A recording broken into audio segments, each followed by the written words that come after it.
അജ്മഅ കുല്ലുൽ അംബിയ, എല്ലാ അമ്പിയാക്കൾക്കും ഇജ്മാ ഉള്ള ഒരു വിഷയമാണ്. ആ വിഷയത്തിലേക്കല്ല ഞാൻ പോകുന്നത്. എന്താ വിഷയം? ഇലാഹാണെന്ന് കരുതിയാലും അത് ശിർക്കാകും. ഇലാഹിന് മാത്രം കൊടുക്കേണ്ട അവകാശം ഇലാഹാണെന്ന് കരുതാതെ അള്ളാഹു അല്ലാത്ത ഒരാൾക്ക് കൊടുത്താലും ശിർക്കാകും. ഈ കാര്യത്തിൽ അമ്പിയാക്കൾക്ക് ഇജ്മാ ഉണ്ട്. ശൈഖ് മുഹമ്മദ് കാരക്കുന്ന അവിടെ പാണ്ഡിത്യം ചമയുന്നു. എങ്ങനെ പാണ്ഡിത്യം ചമഞ്ഞു? പണ്ഡിതന്മാരുടെ ഇജ്മാ എന്നതിന് ഇദ്ദേഹം ഒരു ബ്രാക്കറ്റ് കൊടുത്തു. അല്ല, പ്രവാചകന്മാരുടെ ഇജ്മാ എന്നുള്ളതിന് എന്താ ശൈഖ് മുഹമ്മദിന്റെ കമന്റ്? പണ്ഡിതന്മാരുടെ എന്നാകാം ലേഖകൻ ഉദ്ദേശിച്ചത്. അദ്ദേഹം മനസ്സിലാക്കിയത് പണ്ഡിതന്മാർക്ക് മാത്രമേ ഇജ്മാ ഉണ്ടാവുള്ളൂ. അതല്ല ഇമാം റാസി ഉദ്ദേശിച്ചത്. ഈ ലോകത്തേക്ക് കടന്നു വന്ന മുഴുവൻ പ്രവാചകന്മാരും തൗഹീദിന്റെ ദഅവത്ത് നടത്തിയപ്പോൾ ഇജ്മാ ഉള്ള കാര്യമാണ്. ഇലാഹാണെന്ന് വിശ്വസിച്ചിട്ടില്ലെങ്കിൽ തന്നെ സമസ്തക്കാർ പറയാറുണ്ടല്ലോ, ഇലാഹാണെന്ന് കരുതി വിളിച്ചാലേ ഇസ്തിഗാസ ശിർക്കാകൂ എന്ന്. അല്ല, ഇലാഹിന് മാത്രം കൊടുക്കേണ്ടത് ഇലാഹാണെന്ന് കരുതാതെ കൊടുത്താലും ശിർക്കാകും. അത് അമ്പിയാക്കൾക്ക് ഇജ്മാ ഉള്ള സംഗതിയാണ്. അജ്മഅ കുല്ലുൽ അംബിയ.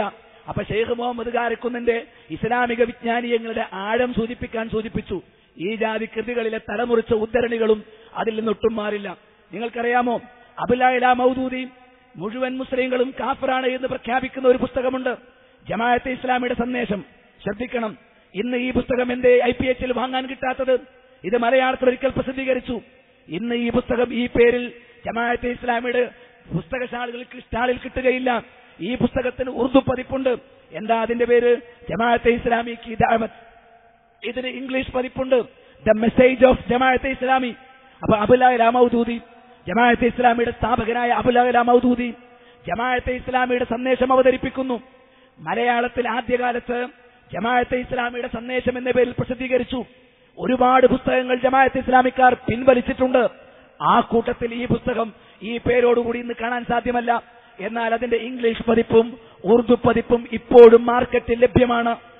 മലയാളത്തിൽ മറ്റൊരു പേരിൽ ചില കൃത്രിമ വാചക ക്രമീകരണങ്ങളോടുകൂടി അവതരിപ്പിച്ചിട്ടുണ്ട്. ഈ പുസ്തകത്തിലെ വാചകം കേൾക്കുക. എന്താണ് ജമാഅത്തെ ഇസ്ലാമിക്ക് മുസ്ലിം സമൂഹത്തിന് നൽകാനുള്ള സന്ദേശം? കേട്ടോളൂ. മൗദൂദി പറയുന്നു, മുസൽമാന്മാരെ സംബന്ധിച്ചിടത്തോളം ഞാനിതാ അവരോട് തുറന്നു പ്രസ്താവിക്കുന്നു, ആധുനിക മതേതര ദേശീയ ജനാധിപത്യം നിങ്ങളുടെ ഇസ്ലാമിനും ഈമാനിനും ഘടകവിരുദ്ധമാണ്. എന്താ ഇസ്ലാമിനും ഈമാനിനും ഘടകവിരുദ്ധമാണ് എന്ന് പറഞ്ഞാൽ? ഇസ്ലാമിന് വിരുദ്ധം എന്ന് പറയുമ്പോൾ അത് കുഫറാണ്, ഈമാനിന് വിരുദ്ധം എന്ന് പറയുമ്പോൾ അത് ശിർക്കാണ്. അപ്പൊ അദ്ദേഹം പറയുന്നു, ആധുനിക മതേതര ദേശീയ ജനാധിപത്യം, ഇന്ന് ഇന്ത്യ രാജ്യത്ത് നിലനിൽക്കുന്ന ജനാധിപത്യം, അത് ഇസ്ലാമിനും ഈമാനിനും ഘടകവിരുദ്ധമാണ്, കുഫറും ശിർക്കുമാണ്. എന്നിട്ട് അദ്ദേഹം അതിന്റെ ഓരോ വിശദീകരണം അതുമായി സഹകരിക്കുന്നത് പ്രവാചകരോടുള്ള വഞ്ചനയാണെന്നും ഖുർആനെ പറകോട്ട് വലിച്ചെറിയലാണെന്നും ദൈവത്തിനെതിരെ രാജ്യദ്രോഹ കൊടി ഉയർത്തലാണെന്നും എന്നൊക്കെ പറഞ്ഞ് ഇങ്ങനെ ജനാധിപത്യത്തോട് സഹകരിക്കുന്ന മുഴുവൻ ആളുകളെയും കടുത്ത ആക്ഷേപങ്ങൾക്ക് വിധേയമാക്കിയതിനു ശേഷം അദ്ദേഹം പ്രസ്താവിക്കുന്നു, അതിന്റെ ഓരോ ഘടകവും ഇതിന്റെ ഓരോ ഘടകവുമായി സന്ധിയില്ലാത്ത യുദ്ധമാണ്. തീവ്രവാദവും യുദ്ധവും ഇല്ലാത്ത ഒരു ചർച്ച ജമാഅത്തെ ഇസ്ലാമിക്കില്ലല്ലോ. എന്താ പറഞ്ഞത്? ഇസ്ലാമിന്റെ ഓരോ ഘടകവും അതേപോലെ ജനാധിപത്യത്തിന്റെ ഓരോ ഘടകവും സന്ധിയില്ലാത്ത യുദ്ധമാണ്. പ്രസ്തുത വ്യവസ്ഥിതിയുമായി ഇസ്ലാം യോജിക്കുന്ന ഒറ്റ പോയിന്റുമില്ല. ജനാധിപത്യവുമായി ഇസ്ലാമിന് യോജിക്കുന്ന ഒറ്റ പോയിന്റുമില്ല. എന്ത് കണ്ടിട്ടാണ് ജമാഅത്തെ ഇസ്ലാമി മതത്തിന്റെ പേരിൽ വല്ല പൊയ്മുഖവും ഉണ്ടായിരുന്നെങ്കിൽ അതഴിച്ചുവെച്ച് നേരെ രാഷ്ട്രീയ രംഗത്തേക്ക് കയറി ചെന്നത്? ഏത് പോയിന്റാണ് ഇപ്പോൾ നിങ്ങൾക്ക് വീണ് കിട്ടിയത്? നിങ്ങളൊന്ന് ആലോചിക്കണം. യാതൊരു പോയിന്റുമില്ല. ആ വ്യവസ്ഥിതി അധികാരം വാഴുന്നിടത്ത് ഇസ്ലാം വെറും ജലരേഖയായിരിക്കും. ജലരേഖ എന്നാൽ ഞങ്ങൾക്കറിയാം അതിന്റെ അർത്ഥം. അത് ഞാൻ എടുത്തു പറയുന്നത് വെറുതെയല്ല. വെള്ളത്തിലൊരാൾ വരച്ചു, കാണുമോ? ഇല്ല. അപ്പൊ ജനാധിപത്യം നിലനിൽക്കുന്നിടത്ത് ഇസ്ലാം നിലനിൽക്കുമോ? ഇല്ല. അപ്പോൾ ജനാധിപത്യത്തോട് യോജിച്ചുകൊണ്ട് ഇസ്ലാമിക പ്രവർത്തനം നടത്തിയാൽ വെള്ളത്തിൽ വരയ്ക്കുന്നു. അതെ, ഈ ജനുവരി മാസം മുതൽ വെള്ളത്തിൽ വരയ്ക്കുക എന്ന ഒരു തൊഴിലെടുക്കാൻ മാത്രമായി. അതിനുവേണ്ടിയാണ് യൗവനം. എന്തിന്? വെള്ളത്തിൽ വരയ്ക്കാനുള്ളതാണ് യൗവനം. സോളിഡാരിറ്റിയുടെ മുദ്രാവാക്യം അതാണ്, വെള്ളത്തിൽ വരയ്ക്കാനുള്ളതാണ് യൗവനം. അങ്ങനെ വെള്ളത്തിൽ വരയ്ക്കുന്ന പോരാട്ടവുമായി സോളിഡാരിറ്റി കുട്ടികളെ കൊണ്ടുവന്ന ഈ വരി, ഇത് പണ്ട് ഏതെങ്കിലുമുള്ള സ്വാതന്ത്ര്യത്തിന് മുമ്പുള്ള ജനാധിപത്യത്തെ കുറിച്ചാണോ? അല്ല. ഇതാ ശൈഖ് മുഹമ്മദ് കാരക്കുന്നിന്റെ തന്നെ ജമാഅത്തെ ഇസ്ലാമി വിമർശകരും എന്ന പുസ്തകം ഇവിടെയുണ്ട്. അതിൽ നിന്നൊരു വരി കേൾക്കുക. ഞാൻ നേരത്തെ വായിച്ചു കേൾപ്പിച്ചു. തൗഹീദിനെതിരെ ഉയർന്നു വന്ന, ഇത് ഏറ്റവും പുതിയ ആശയം ഇപ്പോഴും പ്രസിദ്ധീകരിച്ചുകൊണ്ടിരിക്കുന്ന, ഇപ്പോഴും IPH വിൽപ്പന നടത്തിക്കൊണ്ടിരിക്കുന്ന പുസ്തകം. നോക്കൂ, വെള്ളത്തിൽ വരയ്ക്കൽ തന്നെയാണ് ഇന്ത്യൻ ജനാധിപത്യവുമായി സഹകരിക്കലെന്ന് ഷെയ്ഖ് മുഹമ്മദ് കാരക്കുന്ന് പറയുന്നത് കേൾക്കുക. അദ്ദേഹം പറഞ്ഞു, തൗഹീദിനെതിരെ ഉയർന്ന ഏറ്റവും പുതിയതും ശക്തവുമായ വെല്ലുവിളി, തൗഹീദിനെതിരെയുള്ള വെല്ലുവിളി, അതായത് ശിർക്കിനെ സഹായിക്കുന്ന വെല്ലുവിളി എന്താണ്? നിയമനിർമ്മാണത്തിന്റെ പരമാധികാരം ജനങ്ങൾക്കാണെന്ന സിദ്ധാന്തമാണ് എന്ന് അവ മനസ്സിലാക്കി. അപ്പൊ ജമാഅത്തുകാരൊരു കാര്യം മനസ്സിലാക്കിയിട്ടുണ്ട്. എന്താ മനസ്സിലാക്കിയത്? ജനാധിപത്യവുമായി സഹകരിക്കുന്നത് വെള്ളത്തിൽ വരയ്ക്കുന്ന ഒരു ഏർപ്പാടാണ്. അത് തൗഹീദിനെതിരെയുള്ള വെല്ലുവിളിയാണ്. എന്നിട്ടോ അള്ളാഹുവിന്റെ അവകാശത്തിന് നേരെയുള്ള ഈ കയ്യേറ്റത്തെയും പങ്കുചേർക്കലിനെയും കയ്യും കെട്ടി നോക്കി നിൽക്കാൻ, കണ്ടോ, തീവ്രവാദമില്ലെങ്കിൽ ജമാഅത്തില്ല, തൂലികയിലെങ്കിലും തീവ്രവാദം വേണം.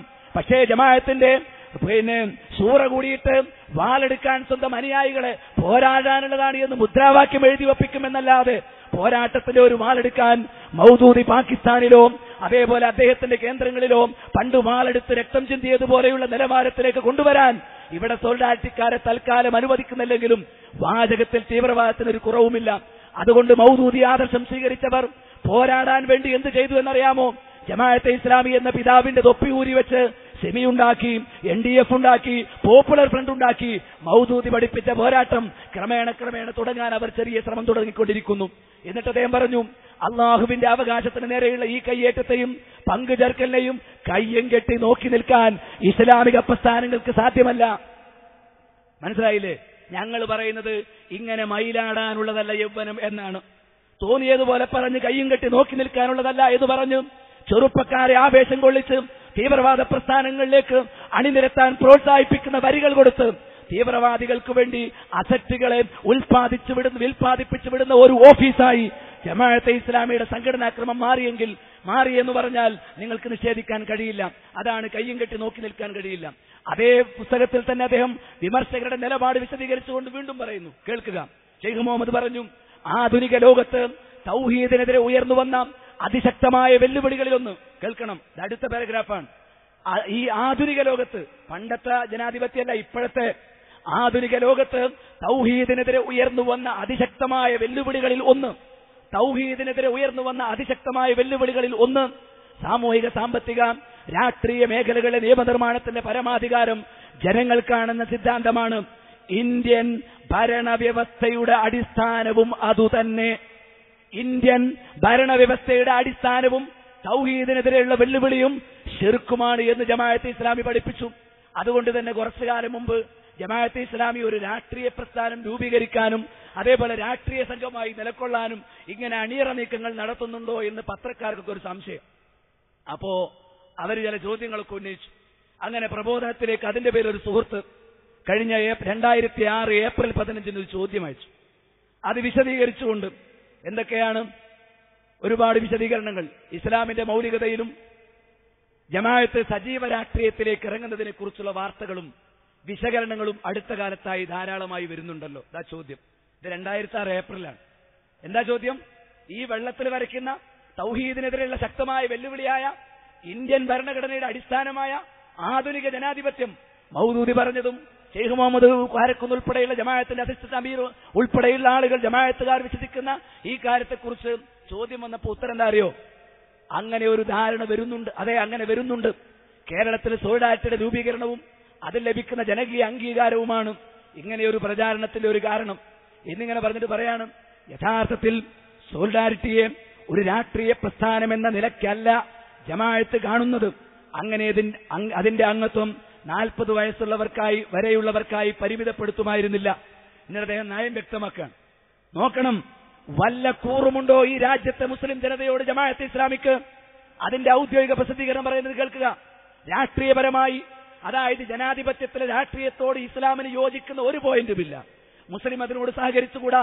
സഹകരിച്ചാൽ അത് ഖുർആനെ പിറകോട്ട് വലിച്ചെറിയലാണ്, പ്രവാചകന്റെ അധ്യാപനങ്ങളെ ചവിട്ടിമതിക്കലാണ്, വെള്ളത്തിൽ വരയ്ക്കലാണ് എന്ന് ശക്തമായി ആക്ഷേപിച്ച ജമാഅത്തെ ഇസ്ലാമിയുടെ നയപ്രഖ്യാപനം എന്താ?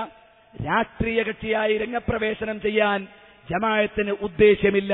ഒരുപാട് കാലഘട്ടത്തിന്റെ തുരുമ്പിച്ച പഴക്കമൊന്നുമില്ല. 2006 ഏപ്രിൽ 15 പ്രബോധനം. എന്നാലോ ഇപ്പൊ എന്താ ഉള്ളത് നിങ്ങൾക്ക് ഞാൻ പറഞ്ഞു തരേണ്ടതില്ല.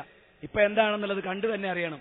ഇക്കഴിഞ്ഞ ദിവസം മാധ്യമത്തിൽ ജമാഅത്തെ ഇസ്ലാമി അമീറിന്റെ ചരിത്രത്തിൽ സ്തംഭിച്ചു നിൽക്കാൻ കഴിയില്ല. എന്നാണ് ഇവരുടെ ഈ സ്തംഭനം ഒന്ന് മാറുക എന്നാണ് നമ്മൾ മനസ്സിലാക്കുന്നത്. എന്താണ് ഈ സ്തംഭനം? കേട്ടോളൂ.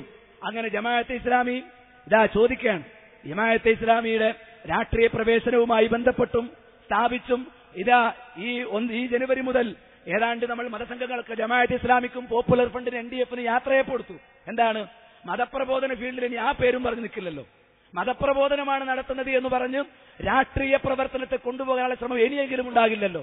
നിങ്ങൾ നോക്കണം, ഇവിടെ ഒരുപാട് മുസ്ലിം സംഘങ്ങളും സംഘടനകളുമുണ്ട്. ആദർശപരമായി വിയോജിപ്പുണ്ട്, ശരി തന്നെ. പക്ഷേ ആദർശത്തിന്റെ കാര്യം നമുക്ക് പ്രമാണം നോക്കി വിലയിരുത്താവുന്നതാണ്. എന്നാൽ നിലപാടുകളിൽ രാഷ്ട്രീയമായ മുദ്രാവാക്യവും അജണ്ടയും ഒന്നാമതായി എടുക്കുന്ന ഒരു പ്രസ്ഥാനവും കേരളത്തിലില്ല. ജമാഅത്തെ ഇസ്ലാമി വളർത്തിക്കൊണ്ടുവന്ന സിമി ഉണ്ടാക്കിയ NDF-ഉം പോപ്പുലർ ഫ്രണ്ടുമല്ലാതെ. അതുകൊണ്ട്